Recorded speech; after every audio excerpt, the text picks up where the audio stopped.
Hello and welcome to the Blessings in the Streets podcast. I am your host, Joseph B. Roberts, and in studio with me this evening is a phenomenal woman that I recently had a chance to connect with across social media lines. She is an author, she's a wife, she's an entrepreneur, but most importantly, she's a woman of God, and she's taken time out of her very busy schedule to hang out with us this evening to share a little bit of her journey, a little bit of her story, with the hopes of encouraging and inspiring and uplifting, especially when it comes to dealing with the challenges and storms of life that we all go through in some fashion or form. So it is my privilege and honors, ladies and gentlemen, to introduce to you this evening our special guest, Miss Onyx Brice. Onyx, thank you so much for being with us on the show. Thank you for having me. Absolutely, absolutely.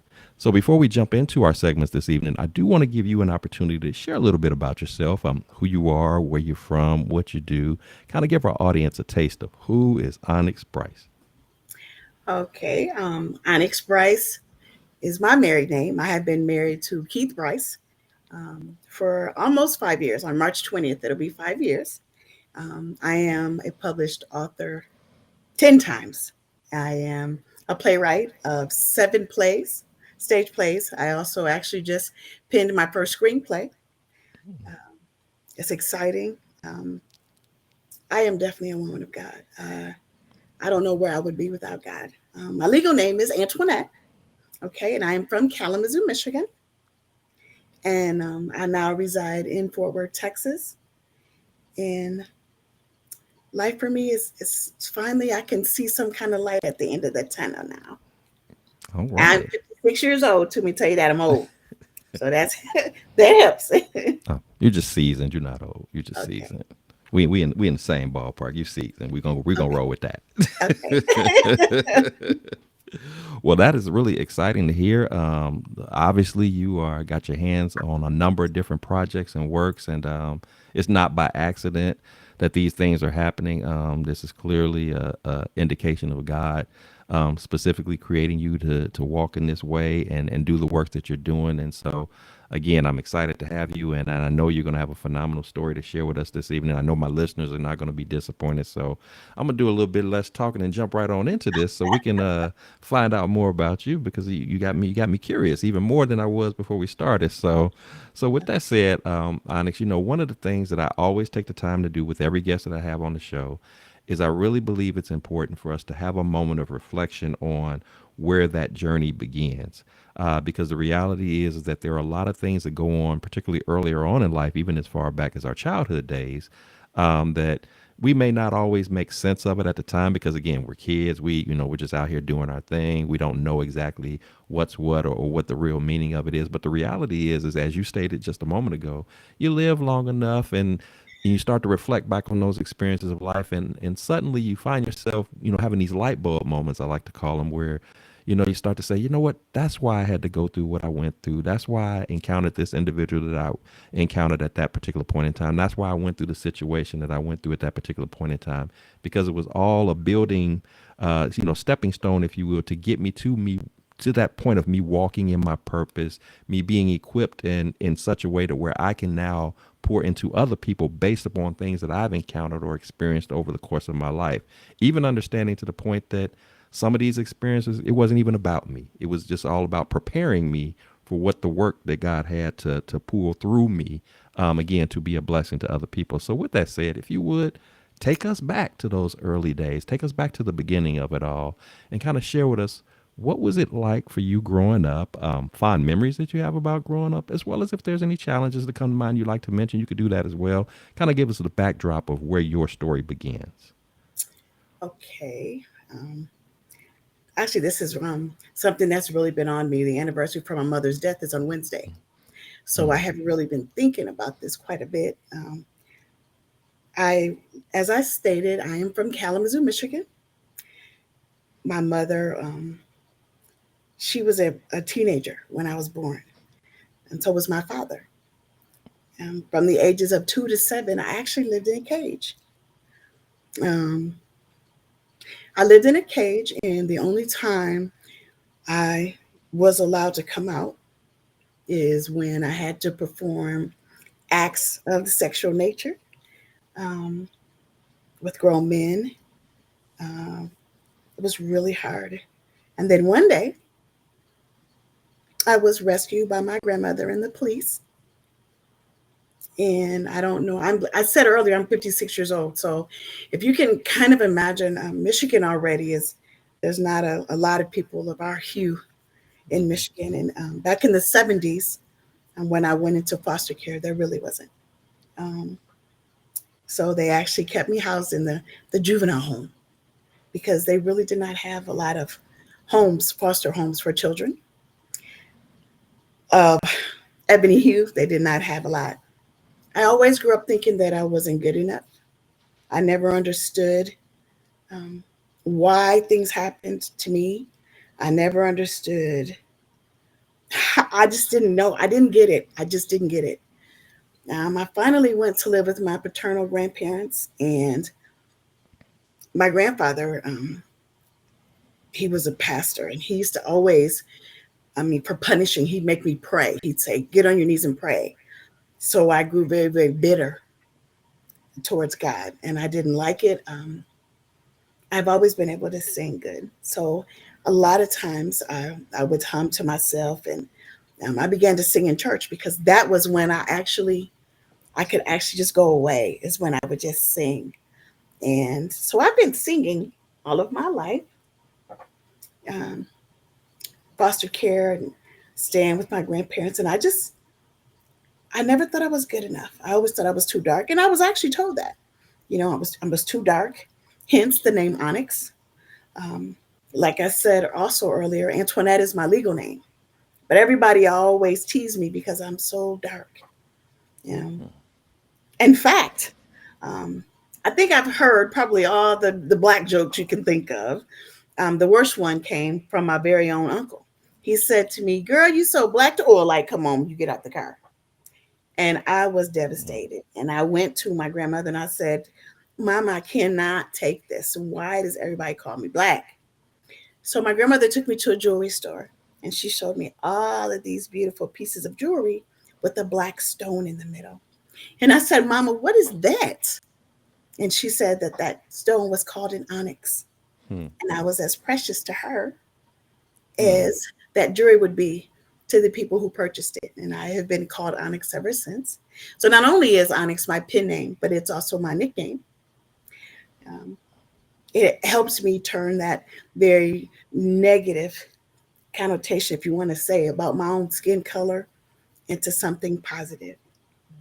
Um, that's kind of how my childhood went. Wow. Wow. Let me first start off by saying I appreciate your transparency and sharing that. I mean, clearly the introductory statement of, hey, I'm ages 2 to 7, I'm living in a cage. And, Yeah. you know, some people might interpret that initially like, well, oh, maybe she just grew up in a home where they didn't have enough lot of money and that was all she could stay in. But then you elaborate further, it's like, no, it was much deeper than that, and in sort of a twisted, kind of crazy way that, you know, it would be hard to process that as an adult being treated that way, no less talking about a child that young, having every sense of innocence stripped from you in that regard. And then you combine that, like you said, with the fact of being, I won't even say teased, just being, emotionally abused by, using your skin tone as an attack against you to further, demoralize, to ridicule, to make you feel, as you stated, make you feel less valued. So again, I won't even begin to imagine or to say I should understand what that must have been like, because I can't. But I am thankful that you did have a moment where, your paternal grandparents were able to step in and pull you up out of that situation. And then, even as crazy and horrible as all of this sounds, it's like you hit it on the other end by, that's moment of you going to the jewelry store and understanding the beauty and the preciousness of the black, the onyx in this case, and speaking of it in a positive light. For the first time, you hearing black as being, as we, the cliche of it, black being beautiful, black being special, black being precious, black being unique. Hearing those positive affirmations, and so I can't help but to but to wonder, as crazy and as traumatic as it was for you going through what you went through as a child, God was there all along. And Yeah. even in those moments where you Yeah. said, even in those moments where you said you felt anger, you were mad at God. I mean, because here you were, you when you were introduced to prayer, you're being introduced to prayer in the form of a punishment. Like like prayer was associated with something bad. You did something bad, so you pray about that.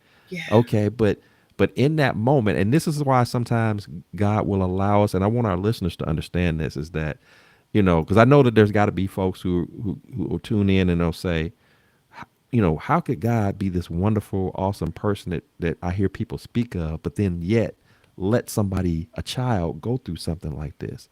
And the thing is that it's not so much that God turned against you or he didn't love you or didn't care about you. It's just that he has, and we don't always understand it, but he has his own unique way of taking a storm in life to draw us closer to him so that we can have an appreciation not only for who he is, but to understand how powerful he is, how awesome he is, and being able to take us out of that dark moment and bringing and shining light to it. You took the very thing that was a stigma to you, and you now have claimed it as your pen name, your nickname. You wear it, you speak it proudly. I am Onyx. Yep. You want to call me black? What I used to think of black being is not what I think of it now, because I'm not going off the definition of how the world was trying to make me feel. I'm going off of what God is trying to tell me who I am. And I think had you not gone through, and I'm sure this is going to reveal itself as we talk more, had you not gone through what you've gone through, you wouldn't be equipped to do what you do now in expressing yourself creatively, whether it be in writing books, writing screenplays, writing, any of that kind of stuff. Just even in your expression, you talked about always having a beautiful singing voice.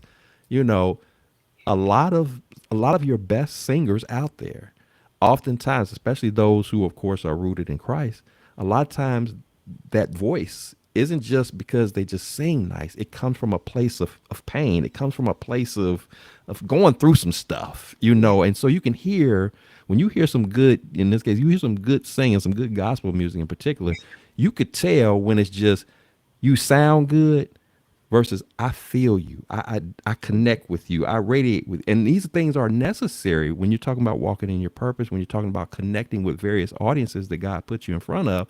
Part of your success is going to be how well you relate to them. People, Yeah. I can only imagine people feel you in your writing. They feel you in your singing. They feel you in your screenplays.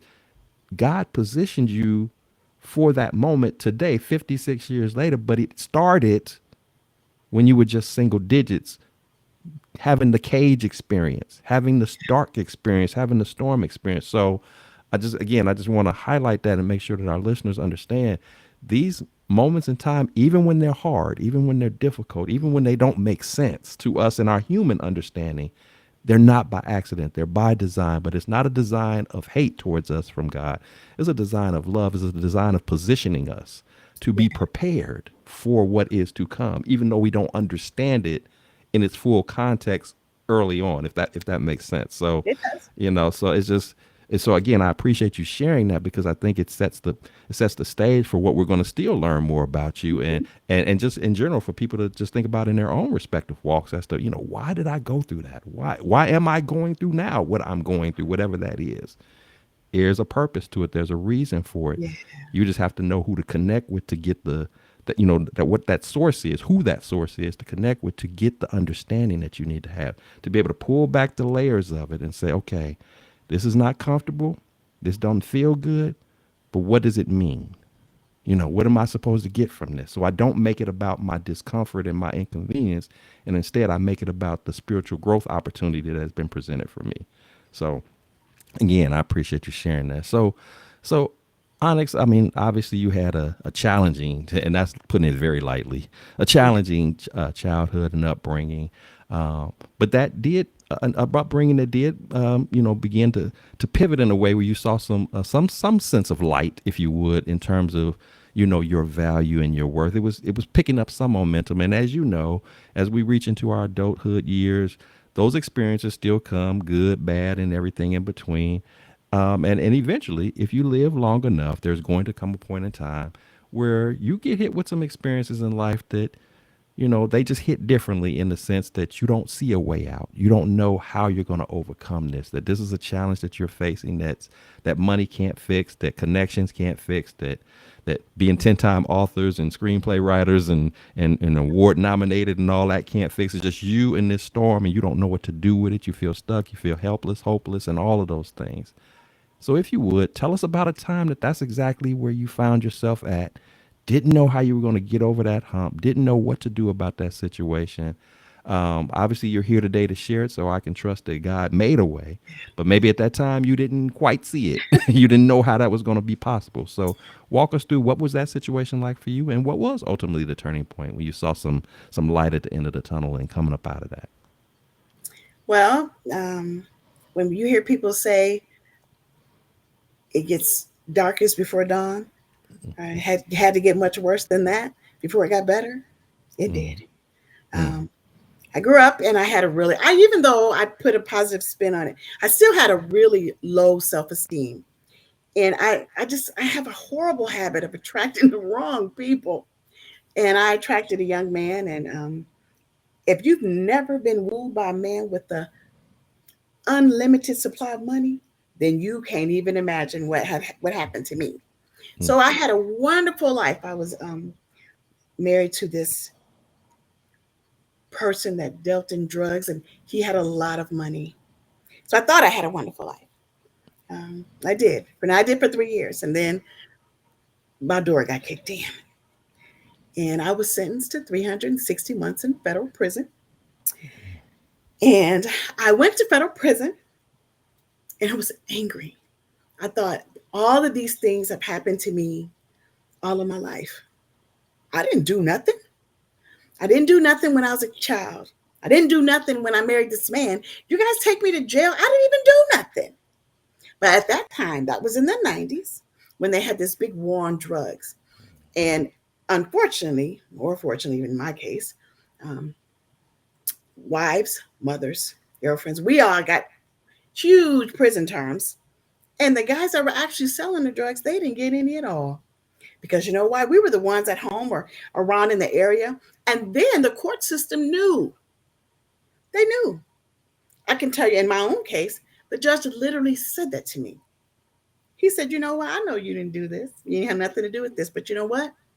I'm going to make an example of you mm, and sentence me to 360 months in prison.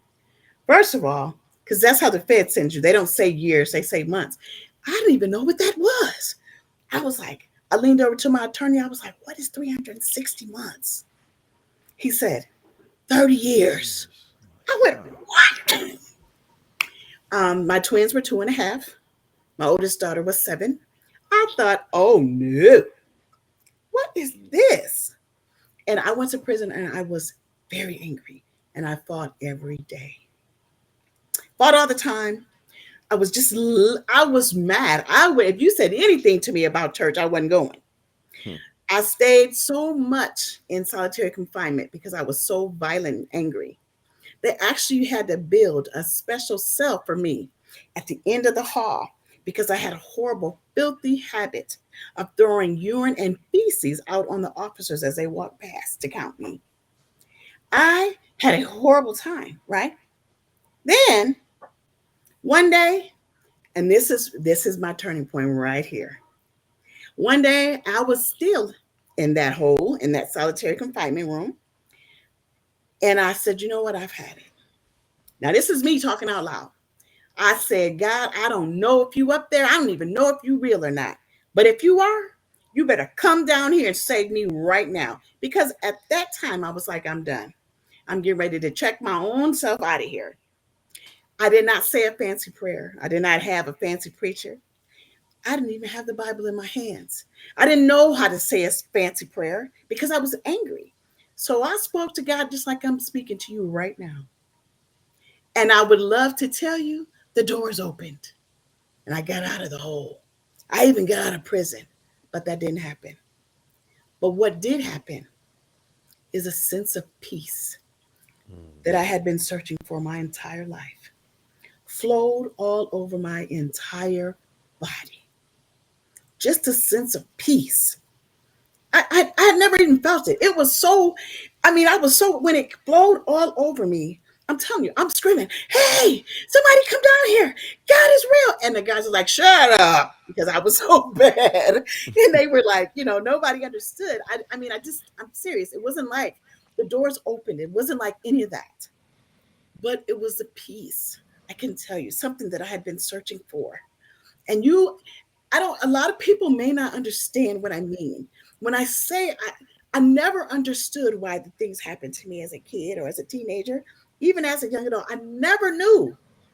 But I just knew that I was always like I was in a ball of knots all the time. And I was so angry. But this peace that flowed over my entire body at that time let me know that God was real. And He let me know that He heard me. He let me know that even though I wasn't in a pretty dress and standing in front of church and talking to this pastor, I was laying naked on the floor, talking to him just like I'm talking to you. And he heard me. I'd screamed for the officers to come and somebody just bring me a Bible. Nobody would come. They didn't bring the chaplain. It was okay because I just laid there and I just talked to God.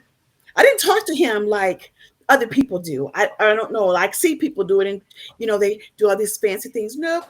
I laid there and they thought, they already thought I was crazy anyway. So, but I was laying there really talking to God. And when I tell you, it felt like for the first time in my entire life that I could just feel arms just holding me. Okay. Just holding me. And I was okay. Yeah, I was still in the hole, but I was okay. Well, I stayed in the hole another entire year.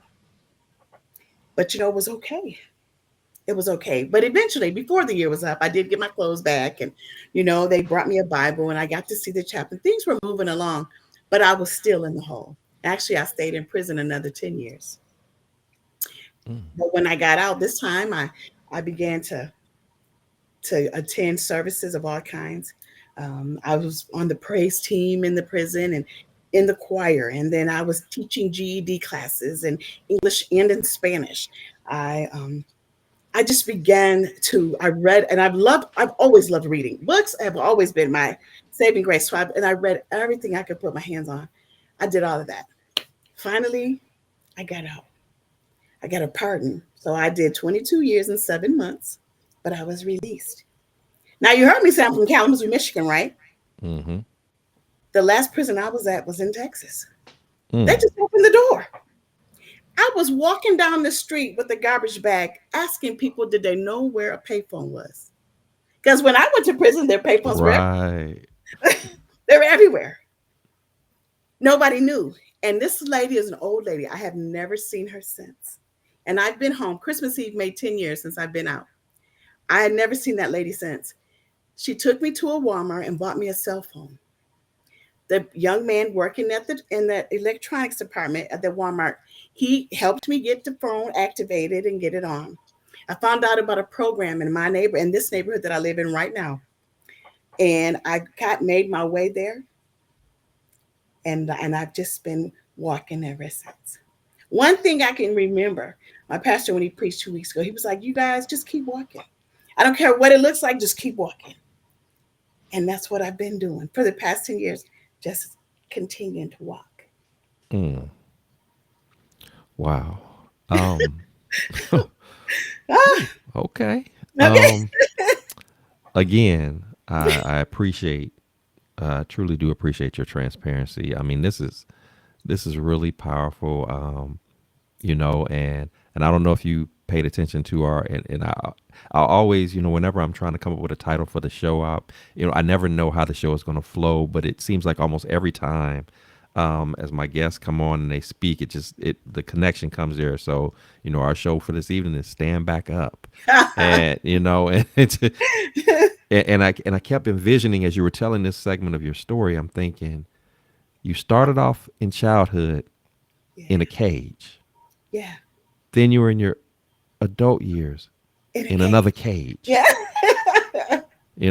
down on the floor, yeah, you know, feeling trapped, feeling confined.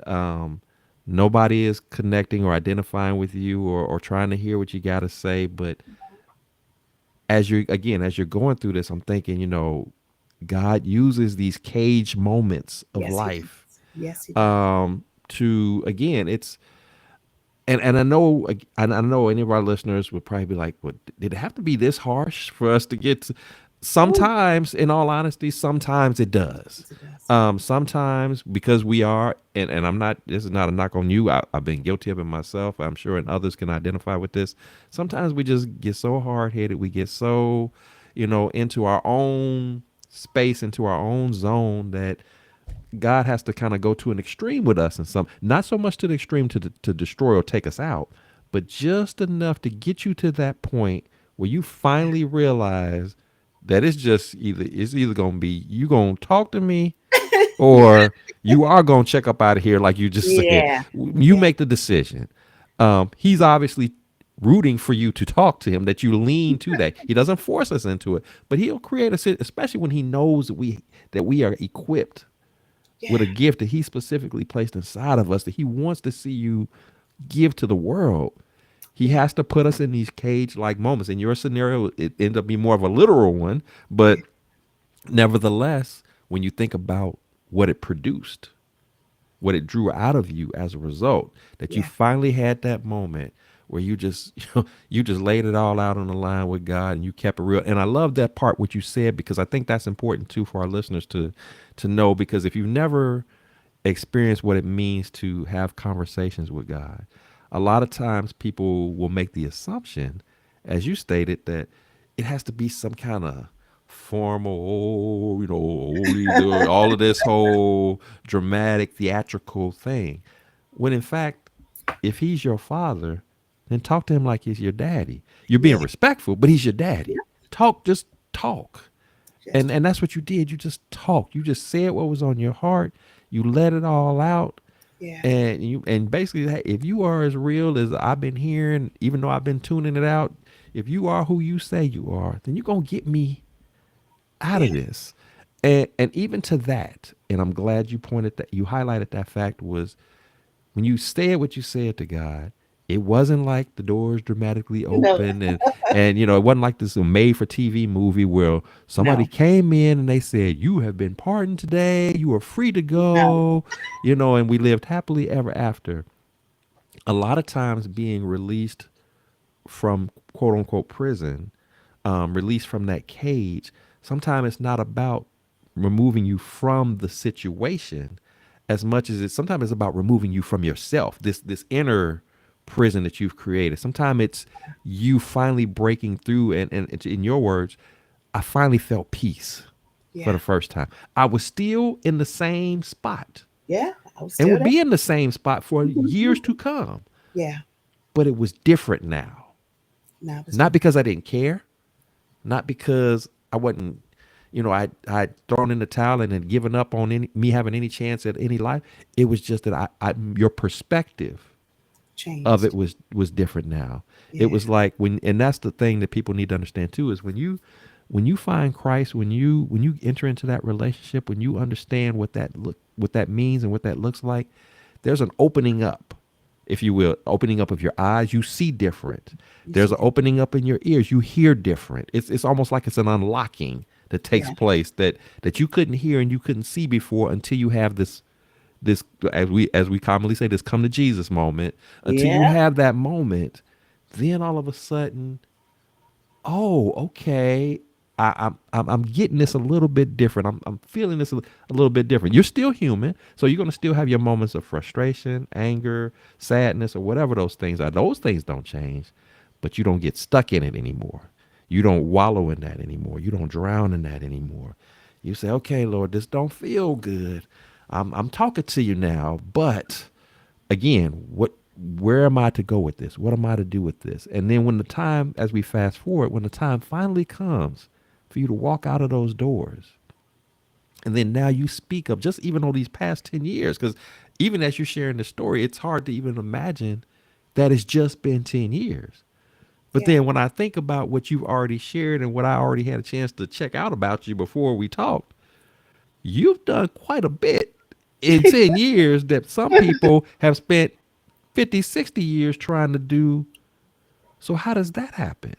And my response to that is that even when you think that there's no more time left, that it's too late for you, God has a way of reclaiming your Yeah, time.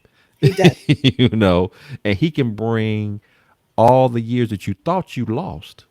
He can compact that in just a short period of time and have you be just as impactful, just as powerful, just as empowering to other people as somebody could if they've been and everything has been going nice and rosy their entire life. It doesn't have to. There's not a script. In other words, there's not a design script that it has to follow in order for you to realize um, success, but more importantly, for you to realize peace, for you to realize joy, for you to realize happiness. And even as you were sharing the story, as challenging as I'm sure it is to even tell the story, you can see it in your face. You could see it. You could see the peace in you because I'm sure that there was a time where you couldn't have had this conversation. No. Somebody say, "Let's talk about this." Even though I don't want to talk about what, and it would have been very understandable as to why you wouldn't have wanted to talk. Why would you? You mean you want me to just sit here and talk about some of these dark moments in life that the average person would never even experience, and I'm just supposed to share that and feel good about doing it? Now you do it with the level of confidence and understanding that your testimony, your story, has power in it, that the days of you being told that you lacked worth and value, even though that wasn't even true back then, you just didn't know it. You now understand that, oh, I always was worthy. I was always valuable.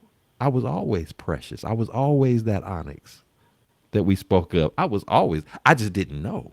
Just didn't And know. God had to break me down. He had to bring me to a point to where I could see it like he saw it. Now that I see it, I'm shining all over the place. Yeah. I'm when I walk in the room, it glows. It hits different. It Not does. because I'm perfect, not Nope. because I got it all together, but because I know who I belong to.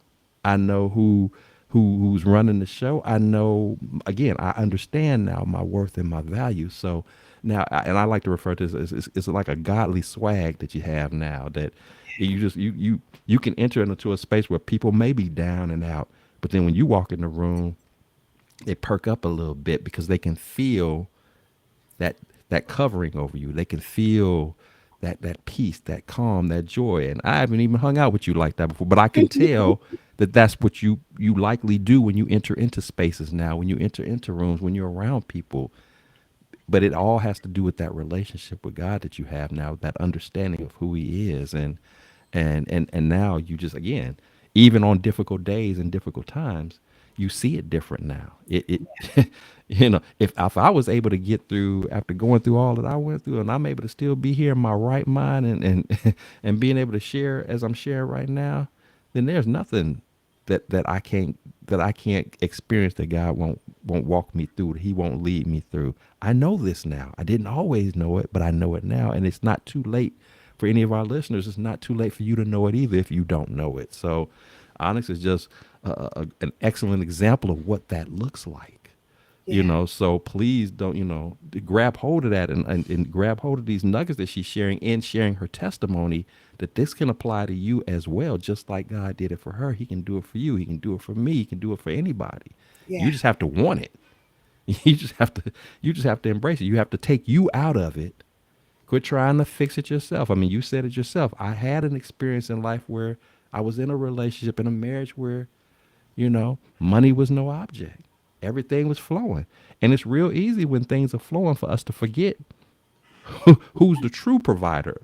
Not to Yeah. say that God provided money that was generated by illegal activity, but we just sometimes we get caught up in ourselves and in our own personal successes that we forget who's the real one in charge. And so sometimes we got to be humbled a little bit. We got to have those kick in the door moments. We got Mhm. to have those knock you down moments. But in the end, when you recognize who He is and you're in a relationship with Him, what is He going to do? He's going to dust you off. And He's going to say, Onyx, stand back up. Yeah. Stand back up. You Mhm. that's not your final position on the ground, unclothed, No. walling around like, like Yeah. somebody who doesn't have their right mind intact or anything. You better than that. You Yeah. bigger than that. You don't have to fight no more. I got your fight for you. You ain't got Yeah. to fight no more. You don't have to be angry no more. Vent to me. I'll bring you peace. I'll bring you calm. I know it's. I know they got on your nerves today. I know Ooh, that they picking on you today. I know that they said some hurtful things to you. Don't even worry about it. I got you. You know what you worth. Tune all of that out. It doesn't even matter. Your haters are gonna always be there, and that's what you need to recognize that they are. They don't know, but you know. And if you didn't know before, or if you forget, I'm gonna continuously remind you about it. That's just how that flows when you're in that relationship. So again, this is beautiful, and again, I do appreciate you sharing this. This is a very very powerful story here.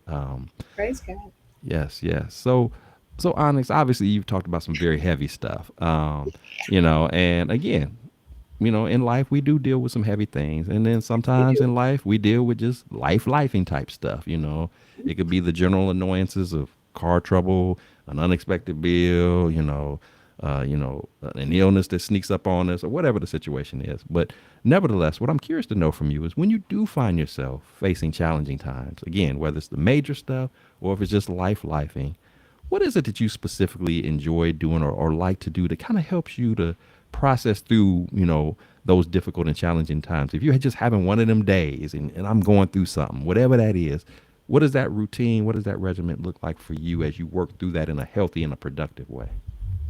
Life has been lifing, even as of late. But this is one thing I can remember, and this is one thing I hope everybody knows that if he did it before, he can do it again. And it doesn't matter what it is, or how big it is, or how small it is to me. I remember I had to learn that lesson. It doesn't matter if I'm crying because I got 30 years or this other lady's crying because she got 30 days. Because that 30 days to her hurts just as much. And that is one thing I try to tell people, that you can never, you can't say, oh, well, her story is really bad. Let me just be quiet. No, okay? Because you don't know what my shoes feel like. First of all, I got big feet. But if you think you can walk in them, you go right on ahead.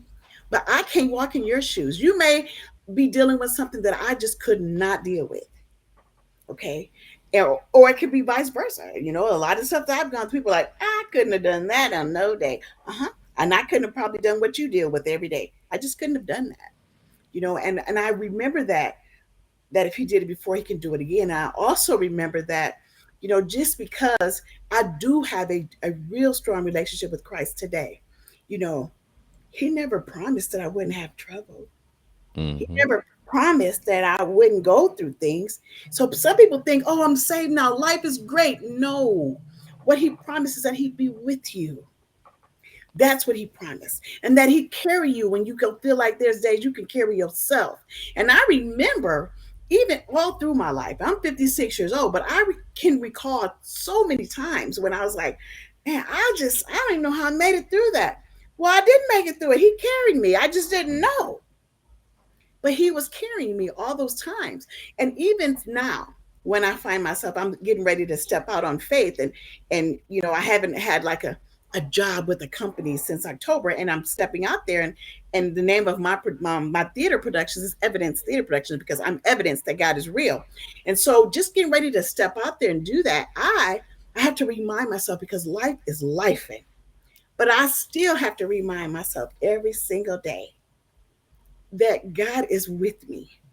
As humans, you need to know. People talk about, just think about the gangs in the world, all those bad things. The reason why kids join gangs, the reason why people always hang around some of the bad people they do, is because as humans, we want to belong, right?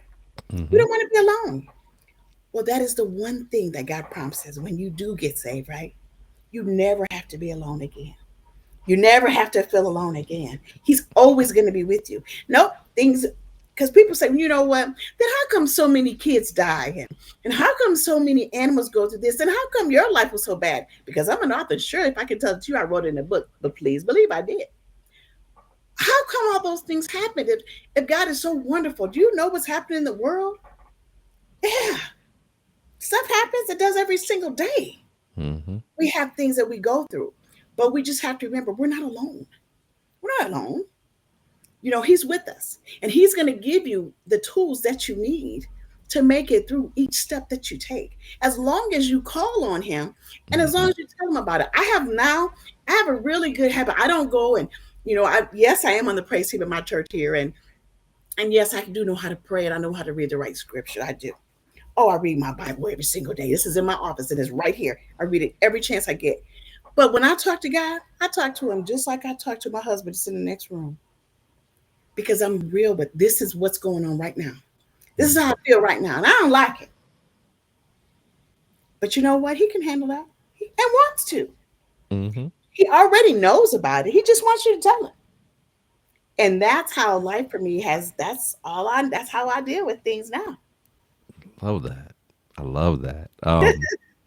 Because I ask this question of people all the time when they come on, and I hear a variety of different responses, and again, what I love about what you just said is that there's nothing flashy or fancy to it. I stay prayed up, I stay in my word, but at the end of the day, when I'm going through, I just have a conversation. Yeah, Hey, that's it. God, we need to talk. Yeah. Life is life, and I'm Yeah. feeling some kind of way about this, that, or the other. I don't know what I'm supposed to do with this. Can you help me out? And like you said, he can handle that. And he not only can he handle it, but he appreciates the realness of it because Yes, he even does. even in his word, he talks about the people who do put on the airs Yeah. and all of that, not because they're really trying to be showing reverence to him or anything like that, but they're trying to put on this display for other people. Yeah. When all he's saying is, look, you know what? I made you. I know what you're doing here. Yeah. Miss me with all of that and just talk to me straight up. Say what's on your mind, say what's on your heart, and then let's work with this thing. Let's work together with this. And I'm glad again that you highlighted the fact that, even as a believer, there's no promise that's made that you won't go through anything. If in fact, and I've told people this a lot, you become a believer, expect it to ramp up. Yeah. Not because it's a punishment, but expect it to ramp up because there's an enemy who is displeased with your decision making. That's right. And so, to show you his displeasure, he's going to try to come at you, attack you in ways that he previously didn't do because he didn't identify you being serious about this.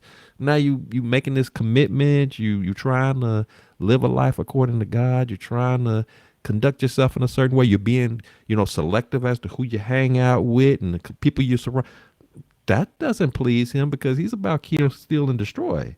And you're doing the opposite of that. So he gotta ramp up the attack on you. He gotta catch you Mhm. slipping. And so, so yeah, it still happens, but the Yeah, key it thing does. is, as you stated, you don't have to go through it by yourself. Because if you had to fight it by yourself, then yeah, you might lose. You might. You might come up short a few times here and there. But if God is on your side, you're in a majority position. You're on a winning team. Because the last time I checked, he's Mhm. undefeated. So if you're on his squad, you're not gonna lose. You know, will there be some discomforts? Will there be some inconveniences at times? Absolutely. Absolutely, there will be. Can you survive it? Yes. Not Yes. necessarily based upon your own strength, but because you have him covering you, carrying you through, you're going to be all right. It's going to work out. And Yeah. what you thought was going to be an impossible, insurmountable situation, when you really trust him and let him guide your steps, guide the way, you find out when it's all said and done, you look back on it and be like, that wasn't as bad as I thought it was going to be. A lot of times it gets bad when we try to get off track and go solo and doing it our way and not including him in the process. That's when we tend to make stuff worse than what it needed to be, last longer than what it needed to last because we were trying to, again, we trying to play in his lane. We trying to do his thing instead of just handing it over to him, letting go, letting God, and just allowing him to guide our steps and following his lead, even if it doesn't make sense to us. Because again, when you deal with God, God is God for a reason, and He comes up with some very creative and unique ways for you to handle stuff. And sometimes He'll put something to you to say, "I need you to do this," and you go, "What? Well, What you talking about? You, oh, you want me? I've been out of work for a few months, and mhm. you trying to tell me that what I need to do is to start my own company Oh, and and I'm gonna be okay. Don't worry about nothing. Just start it. Well, God, you know this. this costs money to do that, and I need these resources and this staffing and this, and I don't have that. I know. Just what you telling me something I don't know? I already know that. That if I'm telling you to do it, just because you can't see how it all is going to come together, doesn't mean that you won't have what you need. I wouldn't have told you if I hadn't already had provisions in place to make it happen. It's on you now. And as I'm saying this to you, and as I'm saying this to my listeners, I'm saying it to myself. I need you to step up and do what I told you to do. I need you Yeah. to operate in obedience Yeah. and in faith and do what you need to do. Don't worry about this part over here. I done already told you. My track record shows I got Yeah. you. Yeah. What you tripping for? But and that is hard for us to That is process those hard. moments because again we are human, and we like to see, we need to see it to believe it. We function like that, and so it's hard for us to just step out there and just hope for the best.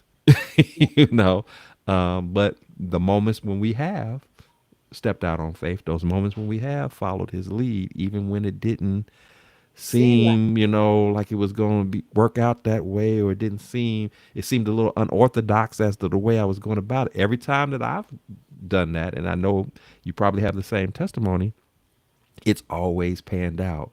yeah. Not only like I thought it would, better than I thought it would. Yeah. It far exceeded any expectations that I thought it would have. So if you already have examples, as you said this earlier, if he did it before, he'd do it again. If you Mm-hmm. already seen examples, then why? How many more examples do you need before you finally, for real, believe and follow the lead that follow the path that he has you on? And so that's a part of the journey. It's a process, but nevertheless, that's why we have to be steadfast and again sticking close to him, as being intentional about that, being intentional about being in his word, being intentional about our prayer life, doing everything we can to hear from God, and then again, once we do hear from God, actually applying what he's giving us to work with, and trusting it, and not being again worried about our own personal conveniences or what it's going to look like to everybody else. What will people think? Who cares what they think?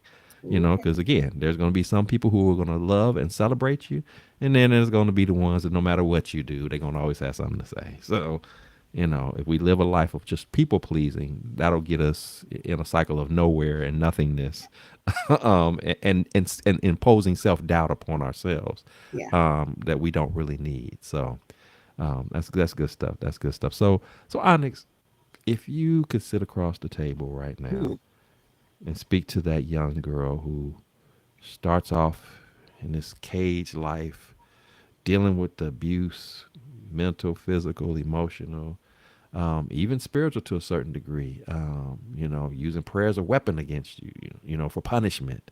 If you could talk to her, impart some words of wisdom, some words of encouragement to her, I'm curious to know what would you say to her? What things would you impart upon her that you feel like if she had known this then, what you know now, that maybe not so much that she wouldn't have gone through anything, but maybe she would have been able to process or handle it a little differently. Maybe she would have saw herself a little differently, as well as anybody that's tuning in who they might have gone through something, some type of level of traumatic situation in life that they've struggled with, that they've carried this thing into their adulthoods, or they've had a moment in time, whether it was a prison life or some other thing that sidetracked them, and they're thinking it's too late for them. What would you say to them? What would you say to the younger Onyx? This is what I would say. I have a book that's on Amazon right now called Even Me. And what I would say is, hold on. Yep, I know it looks bad right now, little Onyx. I know it's hard right now. Sometimes things aren't right. Just hold on. See, I couldn't, because I couldn't talk to a person or a little Onyx like, oh God, because everybody tells you that, I promise you. First of all, people say, just pray about it. Well, nobody show you how to pray. So Mm, what? I mean, a lot of times I can't tell little Onyx, talk to God like you talk to me, because nobody told me they had to figure that out, right? So what I would say to little Onyx is just hold on. A change is gonna come. Hold on. I don't care how bad it looks. Just keep putting one foot in front of the other and keep walking, because God loves even you. mm. That's what I would say. The little Mm. Onyx right now. I love that. Again, to the point, direct, just hold on. Just That's it. hold on. Um, and that's sometimes that's all you can do is just hold That's all on. you can do. That's Yeah. all you can do. And that even applies, especially that even applies when you're in a relationship with God. You'll Mhm. take something to God, you'll pray on it, you give it to him, and sometimes God won't give you an immediate response. No. It'll just basically be a hold on, a wait and see. Hold on. And a lot of times when we find ourselves in that situation, it's really because he's trying to see how serious you are Yeah. about your trusting him to handle this. You know, you again we talked about earlier. You calling out to God in prison. The doors didn't open right away. Nope. It didn't. There wasn't this magical dust that flew in the air and sparkles and fireworks in the sky, and it just and the doors blew No. open. You know, No. and that's life is like that. Sometimes you'll go through something, you'll call upon God to handle it. Sometimes it can be instant and in a hurry, just in a matter of moments. Sometimes, yeah, And then it there's other can. times when it's gonna take a minute, and a minute, when I say a minute, I mean a minute like it could be days, it could be weeks, it could be months, and in some instances it could be years. But when it happens, when that breakthrough finally happens, when you finally come up out of that storm, you're going to know when it happens. Yeah. And it's going to hit you in a way that you're going to know that only God could have did that. Yeah. That you won't be able to call that luck. You won't be able to call that something that just happened by chance No. or a hookup. You know, now we're on a level now we're talking about that's favor. Yeah. That's that's a whole nother level of Whole another experience as to how stuff work. level. When you're in that relationship with God and stuff happens, Hmm. you begin to instant. And goes back to us talking about the eyes opening and the ears opening. You know when that ain't nothing but God right there. Yeah. Yeah, my mom used to, and I've carried that saying on before. It's what my mom used to refer to as the blessings in the streets. Is this that's what this is a God thing. This It's a God and thing. it's just one of the things. If you know, and that's why it's so important to have that relationship. So I love the advice to younger Onyx because the truth is that we have some listeners. There's some Onyxes out there Yeah, there are. that don't know that they're an Onyx, that they haven't seen the value and the preciousness of that just yet, but you're revealing that to them today. And so I thank you for that because there's some Onyxes that are listening that they haven't quite figured it out yet. No, you are a diamond. You are precious. You have value. You have worth. Hold on. It's a rough ride, but hold Yeah. on. Moving on. So yes, excellent advice. Um, Onyx, this has been a phenomenal conversation. I have thoroughly enjoyed you. And you're sharing your story as you have, so authentically, so genuinely, blessing me, blessing my listeners. Truly appreciate you and all that you've shared and all that you're doing. And I know that we're just scratching the surface as to what is in store for you. So I'm so grateful that you chose to be a guest on the show and know that you have an invite to come back anytime you want. This has definitely been a phenomenal experience. But as is customary here on the Blessings in the Streets podcast, before I do let you go, I do want to take an opportunity to celebrate you, to love All on right you, to now. lift you up, to put that Onyx on spotlight, to shine a light on that Onyx. And so, with that said, if you got anything that's going on now or coming up down the road, we want to know all about it, how people can connect, support, be a part of that experience well beyond this podcast Yeah. episode, to continue to follow along with what you're doing and how God is using you. And again, if nothing more, just to be able to keep you lifted in Yeah. prayer with all of the things that you have in store. Amen. So tell us what do we need to be looking out for and be a part of that Onyx got going on? I have, let me see. I've just finished writing another book. It's in the hands of my first editor. I am getting ready to put on another stage play. It's called The Quilt Maker. At the same time, I wrote a play in honor of my mother, and it's called Carrie's Song that I'm going to put on in Kalamazoo, Michigan.